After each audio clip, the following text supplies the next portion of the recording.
Hey there, it's Nick Roush. That's Adam Luckett. This is 11 Personnel, where tonight we're going to be talking a little Kentucky football. We got Cutter Boley, starting quarterback? Question mark. Cats are playing Eastern Michigan. If you've listened to the show for a while, you know that Luckett and I are big fans of the factory that Chris Creighton has built up in Ypsilanti. But I would like to briefly address an elephant in the room. Most of you open your phone today and watch someone get murdered, and that's awful, and that sucks, and it's traumatic, and I frankly got pretty deflated by it. And we're here to have fun, but that's I don't know. We're here to be a distraction, but it sucks, and I'm sick of this. You know what? It sucks. So we're gonna try to have fun, but it's not to say that I'm sure there are a lot of you out there got pretty messed up by what we saw today in the world of news. Luckett and I, we like to just bash Tennessee, but there actually are some good people down there. College sports are fun. It's a fun place to disagree. I would prefer it to just stay there. But it sucks that we have to experience stuff like that. And I'm sorry for all of you who are having a rough day. And hopefully we can make you laugh a little bit tonight with a little bit of 11 personnel. We can talk about some silly stuff.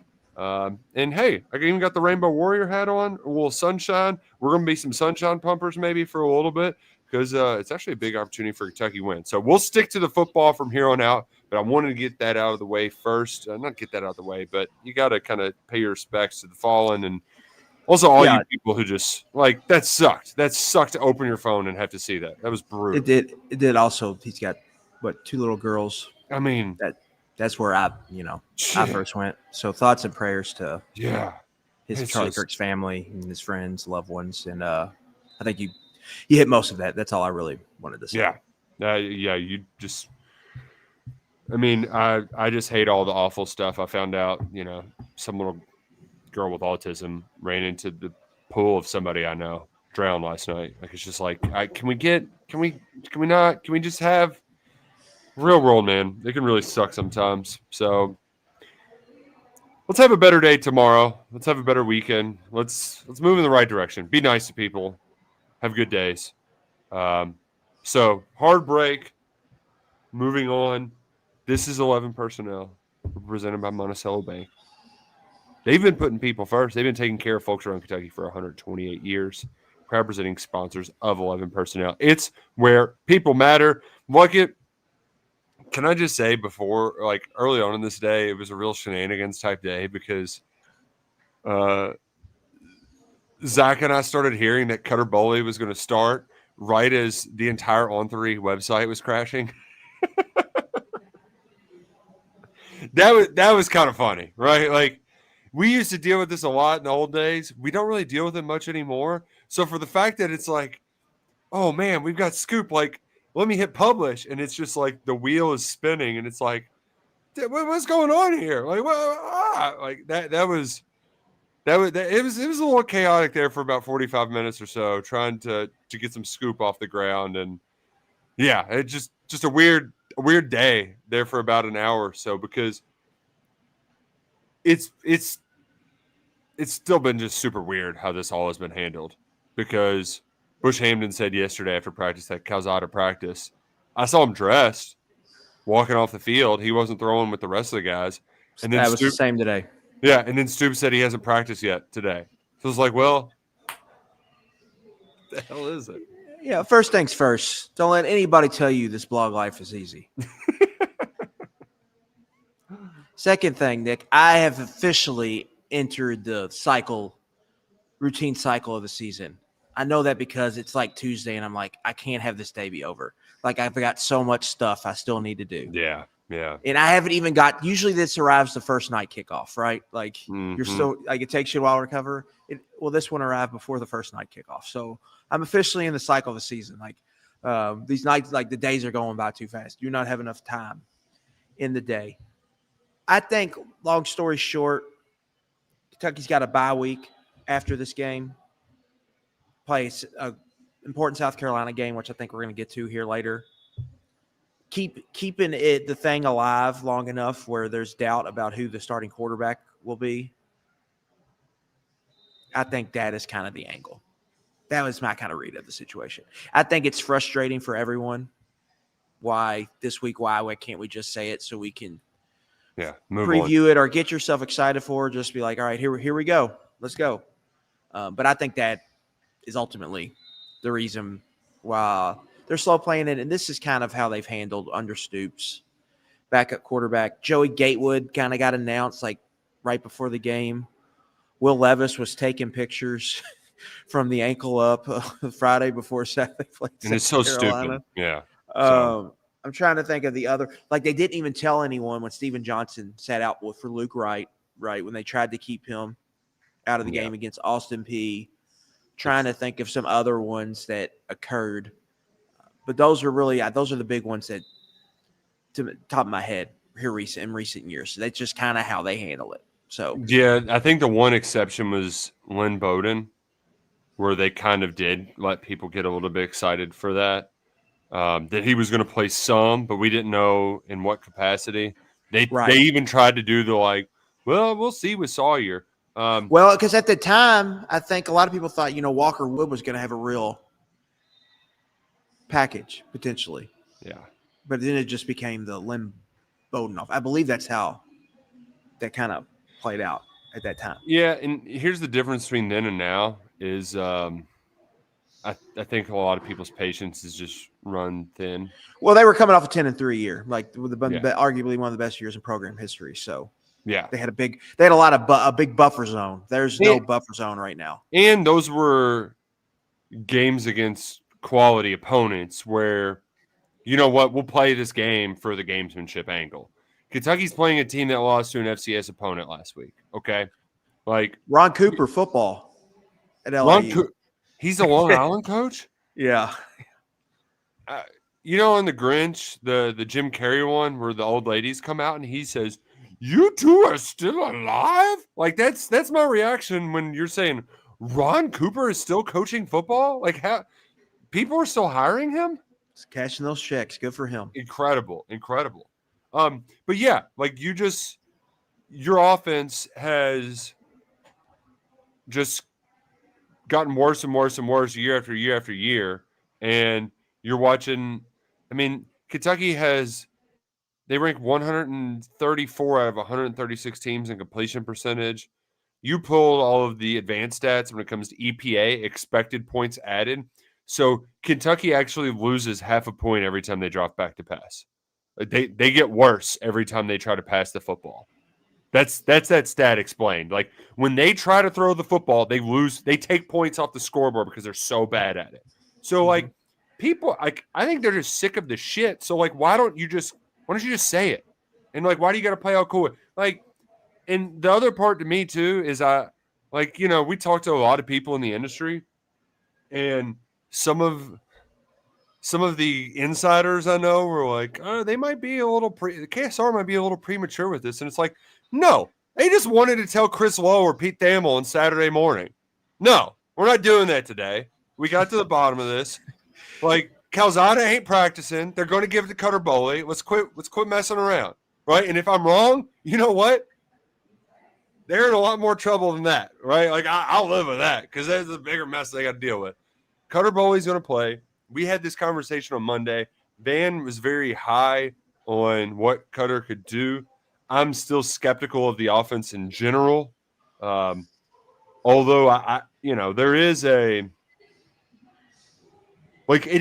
does get a little bit exciting when you see Boley, and right now, just my read on it, Luckett, is that Calzada's got all this stuff going on in his head, and Boley's just like, I'm gonna throw the rock, brother. There's not like I don't LaRue County draw. Yeah, but it's it's not like a naivete, but he just only knows one way, and it gets him into trouble sometimes, with interceptions.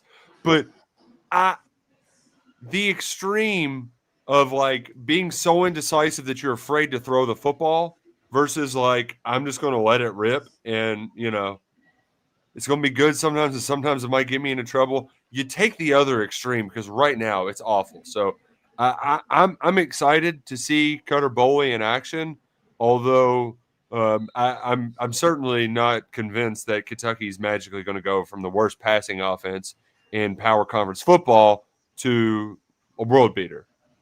The question is, can he make them average Luckett? Like, can they get back to just like competency, like a base level competency? Because if they can do that, then I might be able to buy Bush's stuff about them being good because the run game is efficient right now.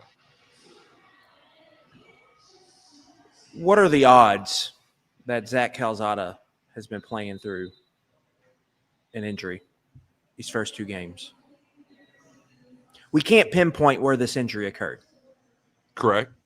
It's a previous shoulder he's hurt, right? Didn't he hurt his? He said it was his other one than the Auburn one. But he might have had one in Incarnate Word. I don't exactly know how. He had an injury his first year at Incarnate Word. We'd probably have to go and look that up. I probably should have done that before I got in here. Sorry, listeners, but I don't know.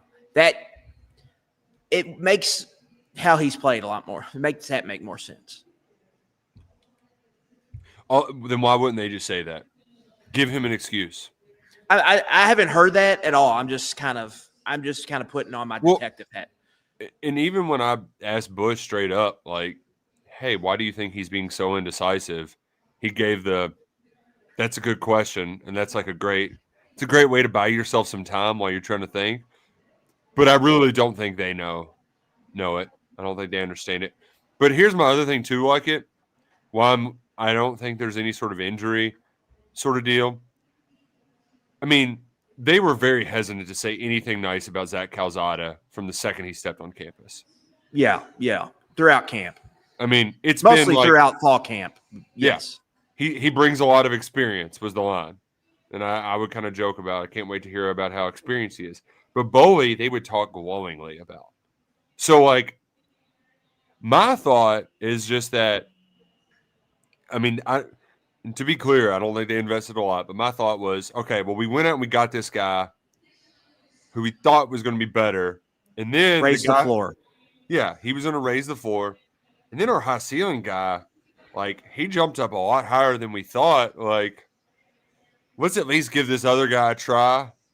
But we feel pretty good when we eventually got to turn to this guy. I think fall camp told them they knew they were going to have to go to Cutter at some point.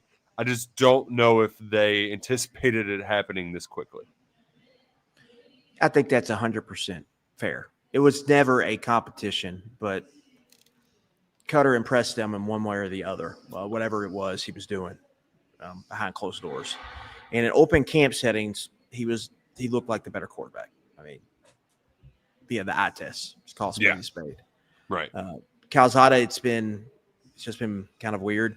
And we'll see how it goes. You don't know if he's gonna go back to him or whatnot. But you're hoping, I think, Nick, to your original point, like you're hoping when you brought up the EPA and can he give them any type of bump, right? I think we saw him give them a little bit of a bump in the Texas game, and then we saw they kind of regress to the mean in the Louisville game. So like decision making to me is the big thing with Cutter as he gets in this game. I think he's gonna make some, wow, that's an impressive throw, like whoa type throws. And I think you're going to see that. I think he's going to be able to stretch the field vertically, all of that. But, he's young and experienced in everything that comes with that. So you're going to have to ride the wave on that. Without reliable pass catchers, too. And I think it's important. Yes, we're going to get into all that. But I think it's important, before we get to the next point I want to say this last thing on Cutter. I think it's just important to remember that this was not the plan. The plan was always year 3 be the starter. Yeah. So twice now they have had to ask this kid to play before the plan, right? They threw him out randomly against Florida when they were getting, hammered down there in Gainesville. Mm-hmm. Yep. And he throws a bad pick, but like that wasn't a good spot for him. Then they put him in second half of Texas. I thought was more fair. Specifically, didn't he get the Murray State game reps before the Texas game? I believe so. Yeah, he got a full half, maybe more. Yeah, and then they asked him to start Louisville. Doesn't go well. He gets hurt. You have to take him out. And so now we'll get to see him again, see how he does, see how he's grown, and see what he can do with a full kind of full assortment. There's like simple throws Calzada is missing that you have to think Cutter can make, and so we'll just see how it goes. And there's go ahead. I was just going to say the one part of like, because I was of the belief that like it was almost a worst case scenario if you're breaking the glass this early and playing Boley, because no offense to the kid, but we saw what happened in the Louisville game. It was bad. That Louisville game was essentially a tryout for him and Wilcox, and they didn't pass muster. Now, Wilcox went in one direction and Boley went in the opposite for better reasons. And I am at least like you see the composure out there that you didn't see from him as a freshman. Like in that Texas game, it was like he's just kind of running around there and slinging it. But now there's a very calming presence when he was operating the offense on Saturday.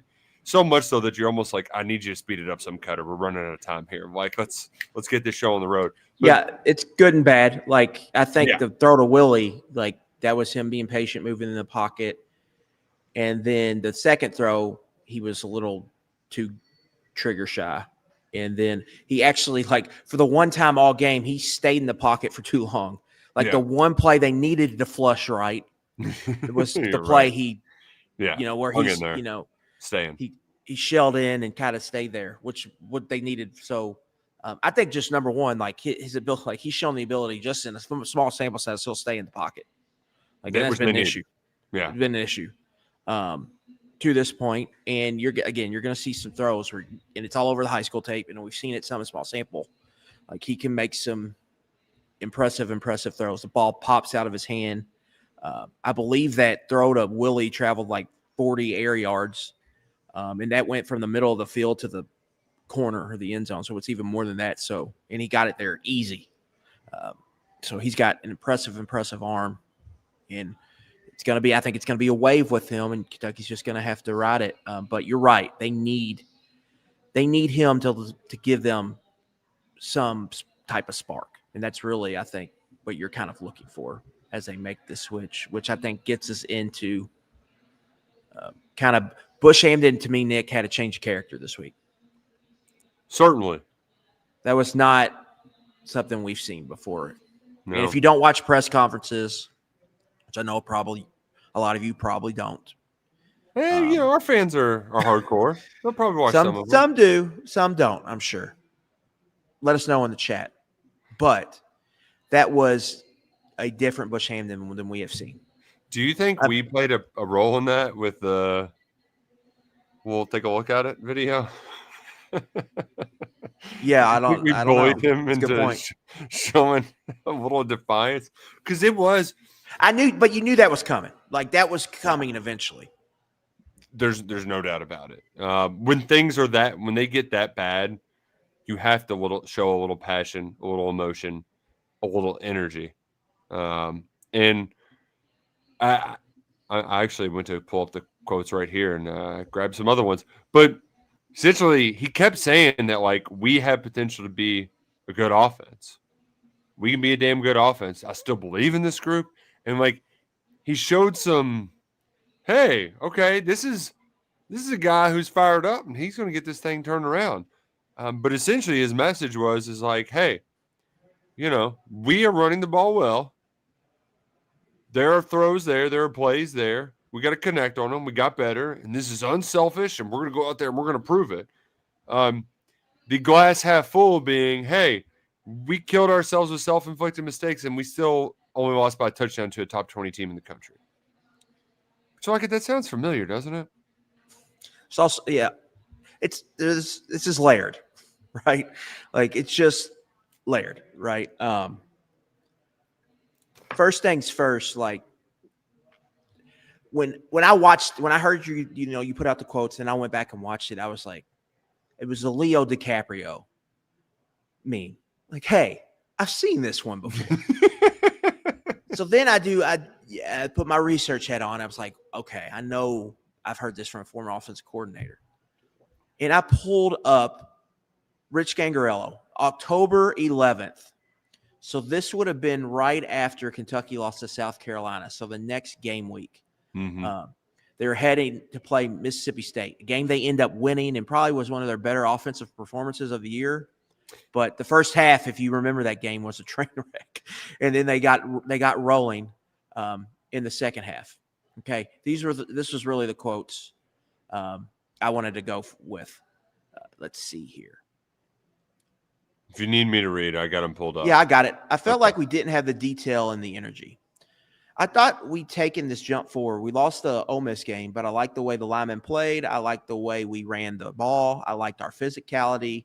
There was a lot of plays when 11 guys did the right thing. We had 4 or 5 plays that changed that game. You can't have that happen, but I felt like we were striving forward and momentum was pushing into this offense, and we were about to break out. Will Levis gets hurt. We are sloppy last week, South Carolina game. We forced some things with some ideas because we're trying to cover up for the quarterback. I remember that reverse to Barry and Brown that they fumbled on the first play, and it looks the way it looks. Things were messy, I'm not going to knee jerk. I know what we have, and I know the team that was trending the right way against Ole Miss, Scangarello said. It just takes focus, a little more effort in detail, and better coaching on our part. And I think this week we'll come out and put a hell of a product on the field. Ooh, hell. There we go. So we got we'll put a hell of a product from Rich Scangarello. And what was Bush's damn good. Damn good football team. Damn good football team, yeah. So this is just, to me, Nick, this is a circle the wagons type thing, right? Yeah. It's an acknowledgement that we hear the noise. I think it's also an acknowledgement that the head coach just went into like a public forum and kind of criticized you. Yeah. Yes. So it's an acknowledgement. I hear the noise, and then it's now or never, right? Circle the wagons, try to get everyone to believe. And even, I think even more, Bush went in and tried to sell, I think, the media there, but also think the fans and probably the football team and maybe the other coaches in that building on why they're going to get it fixed. Now, the self-inflicted mistakes, this is not just an Ole Miss thing, right? This has been his whole tenure, right?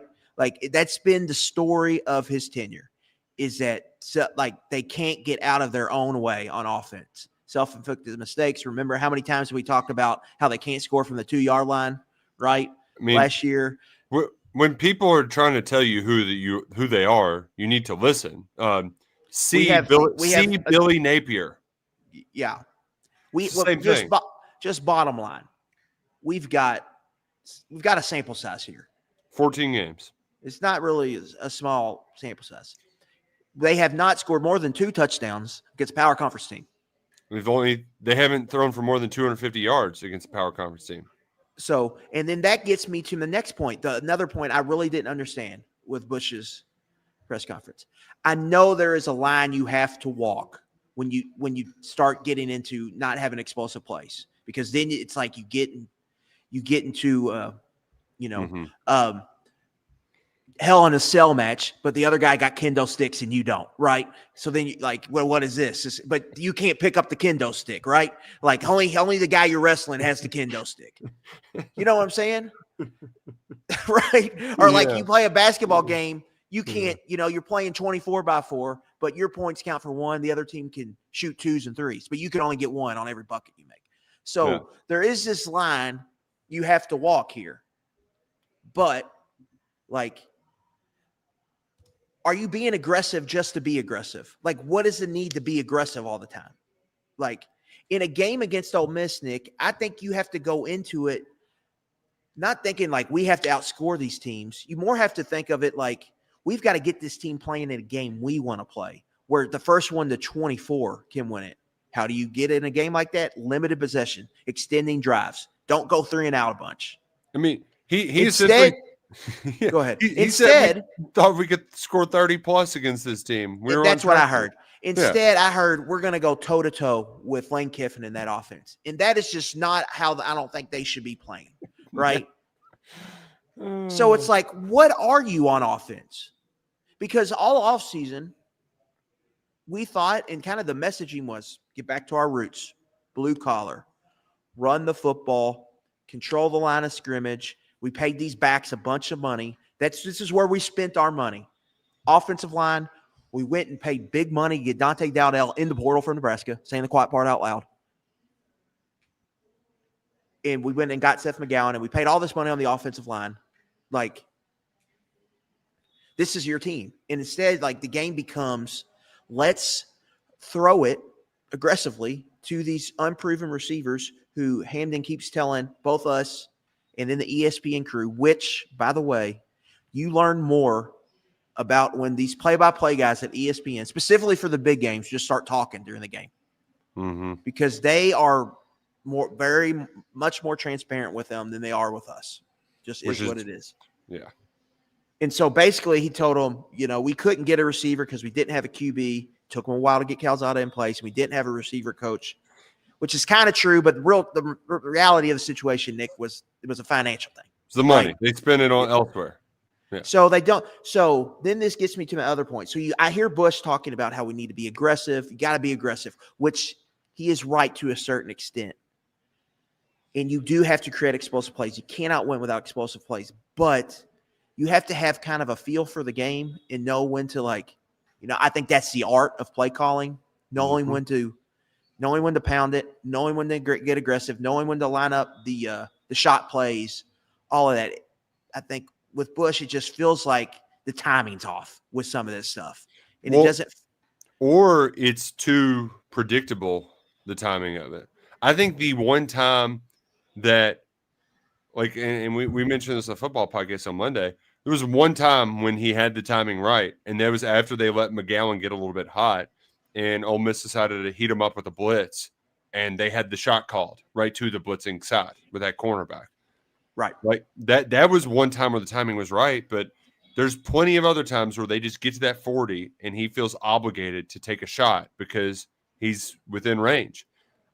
I actually like throwing the ball on Boley's first snap. Like, that's one of those where I'm like, you know what, just let him get one out so he can settle down sort of deal. But for the most part, there is a sort of like an obligation to throw the football just because. It's like there's like some sort of unwritten rule that's telling him he has to throw the football now, when multiple times you can just keep turning around and hand the ball off. And that's the part that I'm a little shocked by. And here's the other thing too, Luckett. Like, Stoops, you don't have to keep telling us that I don't control the offense. Frankly, it's your football team. All right? Like, I don't give a rat's ass. Score points. This is your team.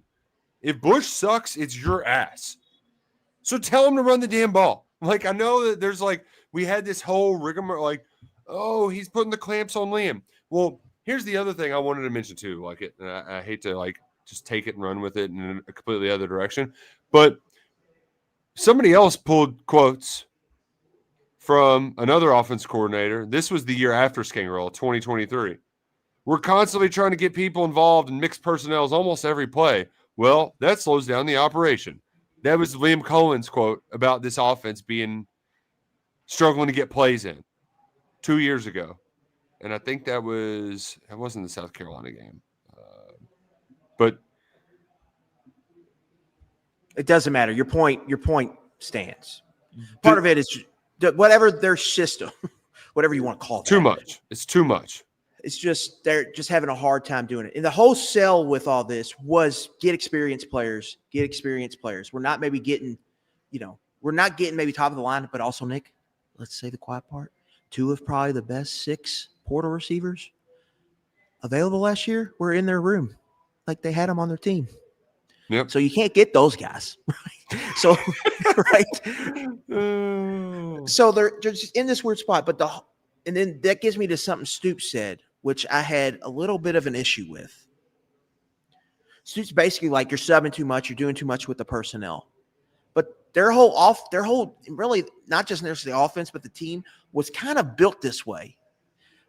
We looked at this roster from the beginning and was pretty much like, I just don't know about the star power. But they're trying to build depth across the board and like trying to beat you in the aggregate, which includes You're going to have to mix and match personnel. And on the game days, I think coaching-wise, you're going to have to create matchups and press the right buttons. And that's not working. Like, if you just get up and line up and play static and don't have motions and all of this, you're going to struggle. This offense is going to struggle. Yeah. So it's just like everything just feels a mess, and it feels a little sloppy, and it feels unorganized, and it shouldn't be this way, because the whole point of the offseason was to get experienced guys who knew what they were doing and could line up and execute you're the base construct of your offense. If they're not going to be good, they would raise the floor where you wouldn't be, where you would just be a level of competent on offense, where tag that with a good defense, good special teams, you felt like you could win games, and that's not what's happening. If they're not going to be good, they're at least going to know what they're doing, and you can maybe beat them with that. But here's the other part too that I get a little irritated by. Well, we were close, It was that last possession right before half. It wasn't just the last possession right before half. How many times did the receivers have to flip sides with like 10 seconds on the play clock because they just broke the huddle the wrong direction? It also the last drive. Also, Ole Miss got 2 touchdowns called back. Did they? That they didn't score on.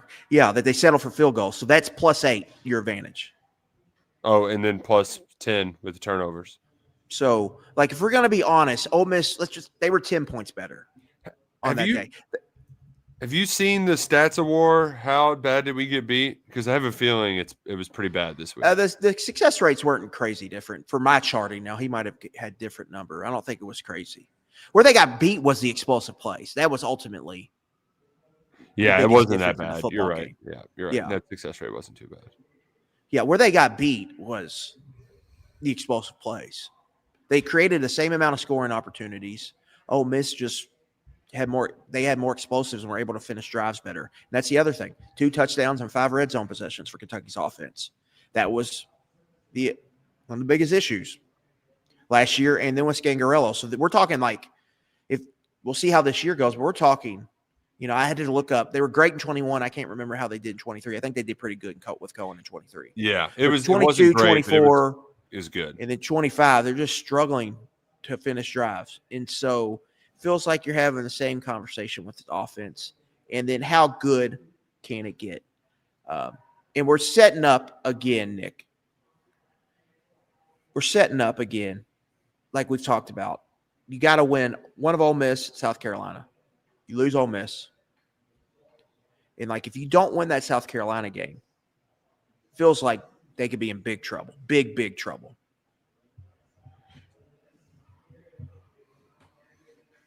Yes.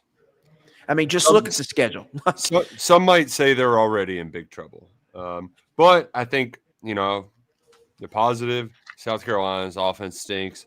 But at least that operation is running smoothly. And that's the part that I mean, there was 4.9 million viewers for this game. It was on ABC, second most watched college football game of the week. You had a big opportunity, and you just shat the bed. I mean, most of the game is McDonough, or not most, a good chunk of the game is McDonough and McElroy ragging on you, making fun of their offensive operation. Yeah, that's what you did. So, pardon me, I'm not going to get gaslit into believing that this is close. You have to go prove it. And go do it against this Eastern Michigan team. Yeah, and it was McDonough and McElroy, for lack of a better phrase, crapping on the coaching. Yeah, in that game. And basically, McDonough, if you go back and watch the game, or even if you watch it in person, McDonough was very upfront. Stoops is on the hot seat here. There's a big buyout, but natives are getting restless. Which is something that doesn't get said on broadcast either. That's something that we say. He flirted with Texas A&M, and he talked about how that upset the fans. And I was like, well, we're really getting into the nuts and bolts here. Yeah. They showed a graphic of the longest tenure. Pony up. They showed the graphic of the longest tenure coaches, Nick, and it's Kirk Ferentz, Kyle Whittingham, Troy Calhoun at Air Force, Kyle Whittingham. Yeah. I looked it up. All of those guys except Ferentz believe, had a losing record last year.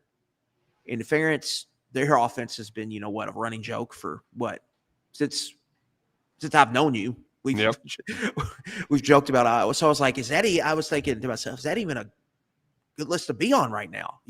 Right. Like those guys aren't necessarily having like the ROI recently on these guys isn't exactly the greatest. And then there's just, it was just sloppy. And the whole year, it felt like it was even, to me, they even like kind of doubled down on it. The whole year or the whole offseason ended up being at the end was basically like, we're doubling down on the coaches. We're doubling down on our staff. We're doubling down that we're doing the right things. We need new players. That is the new blood we need. We need new players because the message was getting stale. There was entitlement came into the building. We didn't do a good job holding people accountable. So we need to get those guys out, and we need to, hammer down what is already our core values and how we run and make a few tweaks. So they did that. And then in the first big game, you walk away feeling like coaching ultimately let them down a little bit in that football game. And so then you get back to that. Well, is it we did this rebuild. Is it the players or is it the coaching or is it both? So now we're just in this kind of weird area. And Nick, I went and looked up spreads, SP Plus today, Kentucky's remaining spreads. Double-digit dogs. 23, 24-point favorite this week against Eastern Michigan. Right now, according to SP Plus, which typically a couple points off, but kind of close, these are their remaining spreads. This would be if they played these games today. Kentucky, plus 11.5 at South Carolina. Kentucky, plus 18 at Georgia. Kentucky, minus 10 at home against Texas. Kentucky, plus 10 against Texas. Plus 12.5 at home against Tennessee. Kentucky, plus 11 at Auburn. Kentucky, plus 5.5 home against Florida. Kentucky, plus 5 at Vanderbilt. Kentucky, plus 10 at Louisville. This team is going to be a dog the rest of the year. You're going to play 9 power conference games right now, unless Florida just collapses, Louisville collapses, or Vanderbilt loses Diego Pavia. They are going to, unless one of those three things happen, they're going to be a dog in every power conference game this year. And you're going to have to win a couple. If you don't win a couple, then you're looking at, we're getting into a situation right now. The Ole Miss and South Carolina game were so important because it was a way to build some momentum. I think you enter 3-3 at the backstretch. You've got a path, I think, to legitimately get to a bowl game. Now we're getting close to where 0-8's potentially there. Yeah. So that gets us to South Carolina. Eastern Michigan, they're not a good football team. Offense, they have a decent little passing game, I think. Michigan State transfer Noah Kim at quarterback could hurt them in certain ways. Defense has been awful. Kentucky, it's a get-right spot. But really, this is all about, I think, you got to have all your eggs in that basket to play South Carolina. You have to win that football game. If you don't, you can see it getting really, really ugly this season. And then we got Mitch Barnhart talking now, right? Like he's giving semi-regular kind of comments, not out of his way. He's kind of at these the board meetings. They're monthly board meetings where he has to kind of talk, but still he's deciding to comment on it. Yeah. And even he's saying, we know we can win, but we're not just trying to survive, which is a phrase Mark Stoops said at the luncheon before the 2024 season. But some ugly trends are starting to stack up now. They need results and they need them fast so they can help flip this. But I can just see it. You can see this, snowballing on them if they don't get that win at South Carolina. And so it's a really critical time, and you're having to press the, QB2 button, the in-state big recruit button right now, and hoping that gives you some type of spark where you can find some success. Yeah, and, that's where, as much as we've talked about the buyout and all that all summer, you get in the heat of the moment and things look much worse than what they maybe even appear. But you can turn it around if you look like a well-coached football team. And I think that was sort of the idea that we were trying to buy going into the season was that, okay, they go out there and look like a well-coached football team. They're not going to be the most talented team, but they'll earn some spots back into the hearts of Big Blue Nation, be competitive in games. They were competitive in a game in which they looked poorly coached. And that is the hardest selling point they have to go, right? Like, and, as bad as it was offensively too, defense had some great moments, but then, you're not tackling the edges. So we can talk in circles about it all day, but I do want to talk about it's a red flag because it was such a big game. Yeah. In that you're having some of these kind of self-inflicted execution errors. Like, it's just line up and play, snap the football. Like, it's very basic stuff that you should have completely ironed out. For how big that game was, to me, that was concerning. I think the bright side is, Kentucky lined up. Ole Miss was a better football team, but they had them in a game. Potentially, they could have won. Mm-hmm. They made some plays, I think, against a good SEC roster, so you could see like they could play to some extent on this level, but they're not going to be able to overcome, to your point, the sloppiness. It's just buckle in, baby. Oh man, hey, if you want to go watch the Cats, we got a night game. You can see the fun pyrotechnics. Yeah, you forgot about that. You forgot about the light show. Oh yeah, we get the light show coming back, and you can get in the game with Game Time. It's the fastest, easiest way to get tickets directly on your phone. Swipe, tap, ticket, go. Download the Game Time app today, and when you download that app and create an account and use promo code ON3, you're going to get $20 off your first purchase. $20 off at GameTime.com. Promo code ON3. Remember, terms apply. Again, create an account and redeem code ON3. That's ON3 to get $20 off your first purchase. Right now, I'm scanning around for tickets. Bourbon and Beyond this weekend. Luckett, you go to Bourbon and Beyond at all? I am not. I'm excited. I'm going tomorrow. I'm very fired up. But you can get tickets. You can get 4-day passes on Game Time. You can get individual ones. Can't beat that. I will. I'll be taking my son Baker to his first Bengals game. Bengals Jets, end of October. So excited about that. Okay. So yeah, Game Time. If you want to go check out the Bengals, check out the Colts, or if one of your teams is going to Cincinnati or Indy or Nashville, even, well, a good place to check out.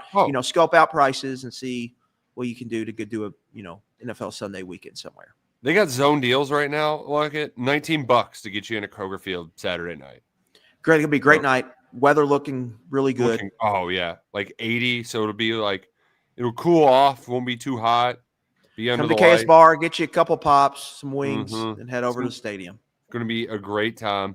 My son got to go to his first game over the weekend, and it was very sweet. He said today, "Dad, when I get older, I want to be a writer. So then I can go work at football games, and maybe you can work at football games still too." And I was like, "Oh man, that hit me right in the feels, because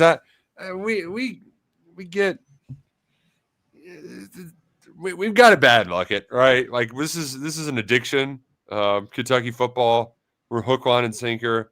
I've been cursed with this affliction for it's going on 30 years now since I went to my first game. So to see my son in there, with his they had the little in the corners, they had the little eye black things they could put on that said "Go Cats," and he's wearing one of my big old hats, and I'm just like, oh man, this is I feel like I wasn't that long ago that I was him, and it was Hal Mummy. It was that wasn't one of my first games was one of Hal Mummy's first games, and just the weird memories that you have.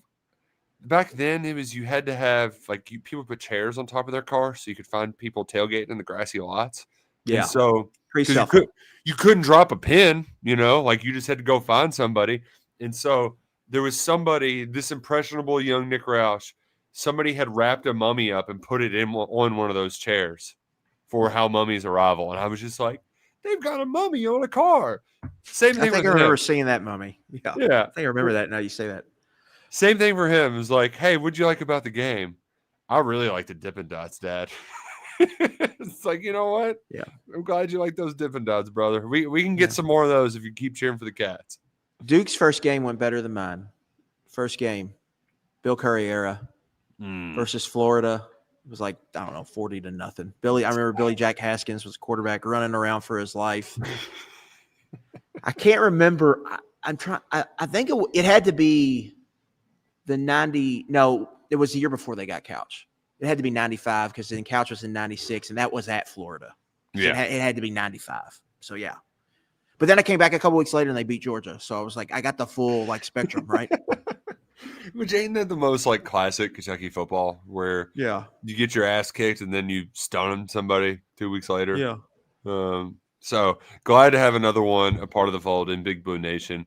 At Eastern Michigan, let me just ask you straight up. We do the pigskin preview on Thursdays. We give out plays, and Scott Van Pelt would call this a GPP, a general principle play.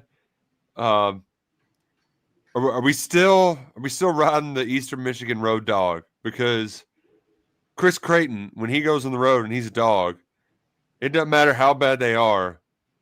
They play Eastern Michigan tough, and they hang in there tough. And we've seen it over the years. I know a lot of people, their memories of Eastern Michigan are of the Terry Wilson injury in 2019. I go to Max Crosby sacking the bejesus out of Steven Johnson. 2017, yeah. I mean, the first play of the game, they strip sack Steven Johnson, and Brogan Roback of Hard Knocks fame throws a touchdown right after that. Kentucky's playing from behind. They needed a Kendall Randolph interception in the end zone to seal that victory. They couldn't run but Benny Snell, I looked it up. I pulled it up today. He had 21 carries for 75 yards. I mean, against Eastern Michigan, they could not do anything against them.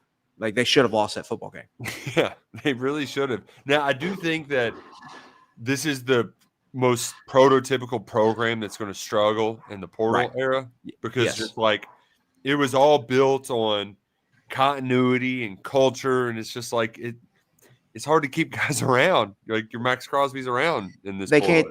They made a living off getting under the radar high school and junior college prospects, keeping them together. But now those development players are leaving. Like Nick, they had, I believe, 8 starters off last year's team are all playing for power conference teams somewhere else. 2 receivers, their top 2 receiver, 2 of their top 3 receivers, their leading tackler at linebacker, their best defensive tackle, their best safety, on and on and on and on. And so it's just that churn has kind of, I think, caught up to them a little bit, and they're kind of dealing with some of that right now. Now they'll probably get it turned around and win some MAC games this year, but right now they're looking pretty rough. The defense looks very, very bad. Offensively, they're struggling to run the ball, even though they have an experienced offensive line back. And then they've pretty much got one receiver, and then they're trying to – Terry Lockett Jr. is his name. One receiver, and then they're trying to find some other answers with a guy, Noah Kim, who's played at Michigan State and Coastal Carolina.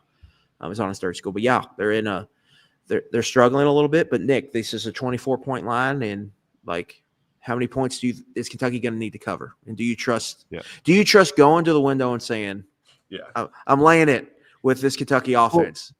So my fantasy football group decided that this year it's a 10-team league. We're all going to get one play together and do a 10-team or 10-play parlay. And the first week of the NFL season, the first pick and the last pick are the only legs that didn't hit.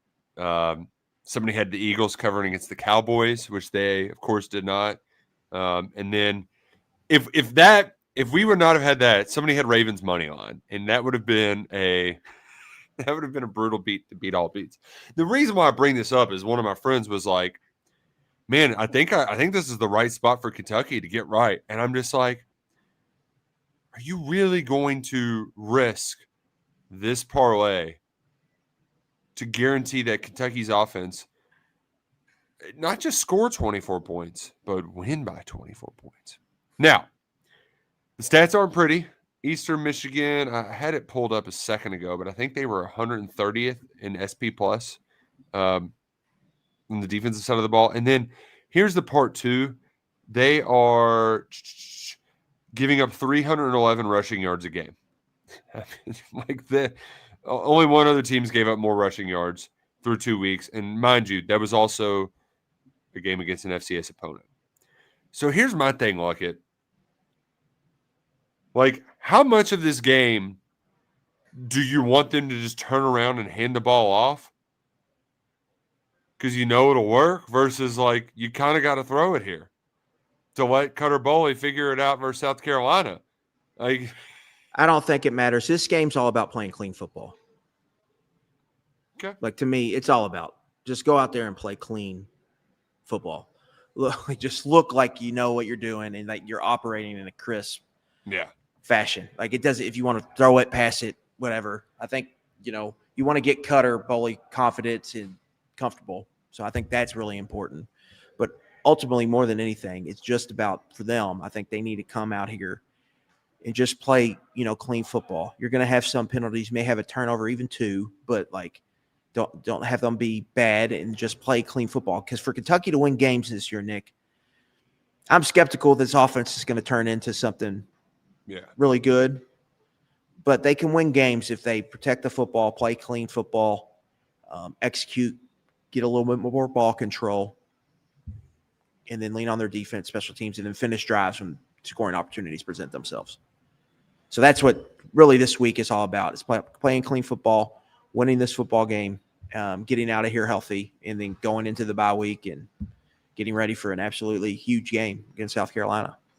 I mean, I'm already just like getting PTSD when you're talking about red zone offense finishing drives. Because, that's one thing that we would have been critical of if the game did feel more in hand, was that they only got 3 points out of that second. Well, I think making the kicks helped that, right? Like a couple years ago, they missed those kicks, and then it becomes a bigger deal. So making the kicks helped you there. But yeah, they got to do a better job of finishing touch. The drives just bogged down too. It wasn't like they didn't get goal to go really. They bogged down, on the high red in the 20, and when they got really across the 50. But more so than anything, their inability to start drives has been an issue. Like way too many 3-and-outs to start this season, right? Yeah, they got to start drives better. Start drives, and that's the part where, like, I could see where Bush Hamden, like, there's some rationale behind, like, of course he's struggling to figure out when to call shots because they can't do anything on 1st and 10 from their own 35-yard line. Which is also why, to me, I would make the rebuttal, like, if you're struggling that much to start drives, why don't just hand it to the tailbacks the first two? Get you in 3rd and 5. Yeah. Maybe better. Get you and commit to running on the first 2 downs, and then maybe try that way to start a drive instead of, to your point, dropping back on a 2nd and long or a 1st and 10 where your pass game has been so bad. But I get you become predictable that way, and you don't want to be that, and you probably have to run into fronts you don't want to run into. Yep. But at some point, you just kind of have to say, this is who we are, this is what we do. Well, this is what we need to do. But I'll go ahead. Well, I was just to say that, like, the one drive that worked out really well for them, they did start it with a easy little 5-yard pass to Caddis. But it's McGowan 7, McGowan 9, deep ball to Macklin, McGowan. Like, yeah, I mean, but if you're looking at this drive chart, Nick, unless it's like a 2nd and short after a run, 1st down, they're passing the ball. So, like, there's no, like, to me, it's almost like there's no commitment to run the football to start these drives unless they have a, like, 2nd and medium or 2nd and short. And even like a lot of the 2nd mediums are not running it a ton. To me, I don't know. Like, they're going to play better fronts than Ole Miss. They're going to play worse fronts than Ole Miss. They've proven, I think, they can run the ball, and that the backs are 2 of their best players, and then their best receiver is like almost a running back extended with Kendrick Law. So that's how you kind of have to build the offense, and then can you craft a passing game around that. But, like, to me, like you run on first and second down, you move the chains, you have success, and then that's when you can have your success in play action.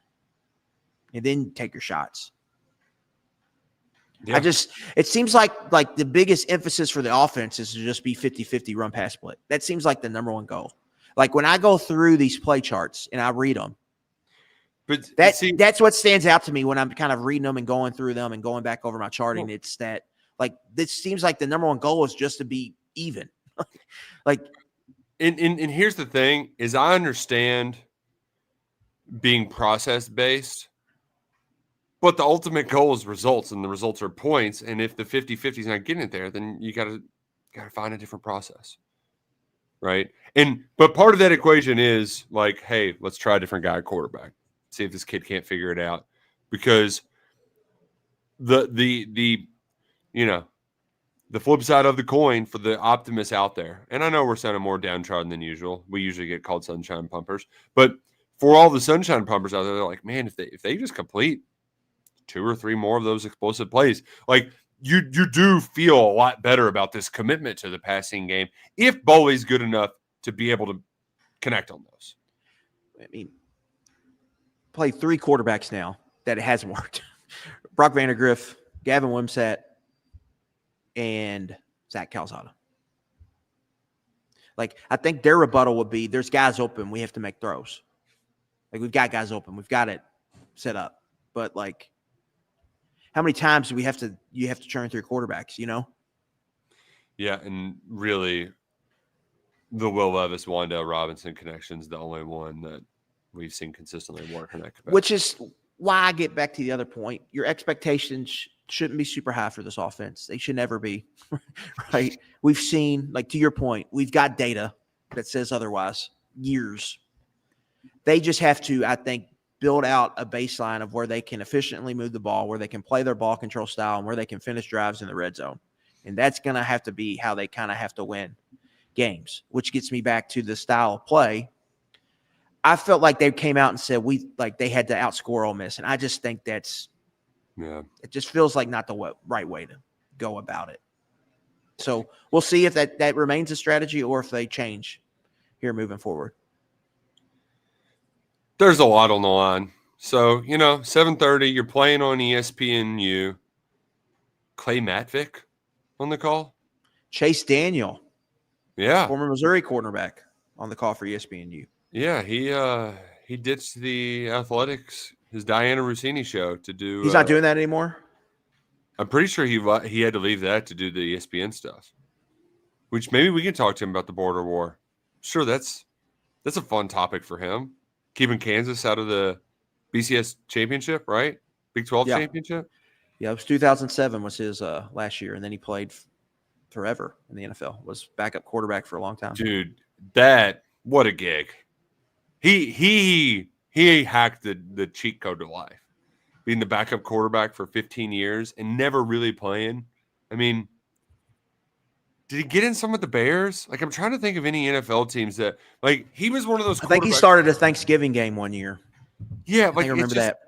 Like, now I got to look up Chase Daniel. I think it was the year they made the playoffs with Trubisky. I think he started the Thanksgiving game against the Lions, and the Bears won. So he was Drew Brees' backup for 3 or 4 years, and then he went to the Chiefs. Alex Smith's, yeah, that's probably where I remember him most from, because Alex Smith had those injuries.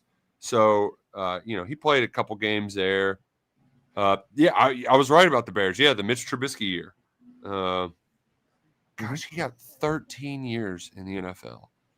All right, Luckett. Here, this is a fun question. In 13 years, how many completions per year? Per year? Yeah. 4, 5. Well, this is average, though, and not necessarily the median. The median would be better because that's probably closer to 4 or 5. So in 13 years, he had 186 completions. He basically completed 15 passes a year. Yeah, okay. Because so the year how many starts did he have? 5. You see, he had more starts than I thought. I was going to guess 2 or 3. Yeah, so he had 3 starts with the Bears, and then a couple. He would have started the years when the Chiefs had the buys with Alex Smith, and they were rocking and rolling. Each got a start that year. But Chase Daniel, man, what a like pack. Let's do Chase Daniel career earnings, because that's the one. Oh God. So technically 14 seasons, he made $41.8 million. Oh, why is he working then? Like, what are you doing, dude? You got to do something, man. You can't just sit at home. You can go fishing. I'd go fish. I would do a lot of fishing. Quiet. It's the athletes love talking into the mic. Like, hear a lot of that, right? Like, they just love they love everything about it. If you're not an athlete, you can't really talk about it either. So. Yeah. Shout out to Ryan Clark. Yeah. Oh man. Well, Kentucky plays Eastern Michigan, 7:30 Saturday night. I wish Ryan Clark would have said that to Mad Dog. Can we say it to Mad Dog next time? You want to talk about viral? That could have been something. I mean, the fact that he said it to Peter Schrager too, who he can be a little bit of a schmoozer at times that kind of annoys me, but everybody loves him. That's why he's a scoop guy. It's because just people love him. Universally beloved guy. He's got like golden retriever energy. Yeah. And he's just like, yeah, but you weren't a player, so you don't know. Get out of here, Ryan Clark. Yeah, well, we're gonna pick some games tomorrow. This is a nice. Hopefully the Cats make it easy on us. Look sharp on Saturday night after a rough first 2 weeks to open the season. For the love of God, please look sharp. If you're going out to Sturgill Simpson, be safe. It's going to be a beautiful night out of Bourbon Beyond. Not going to be there. I'll be out at the Kroger Field getting rowdy, pounding coffees with Adam Luckett. We'll be rapid reacting, and then we're going to be picking games tomorrow. Until then, go Cats and go Kroger.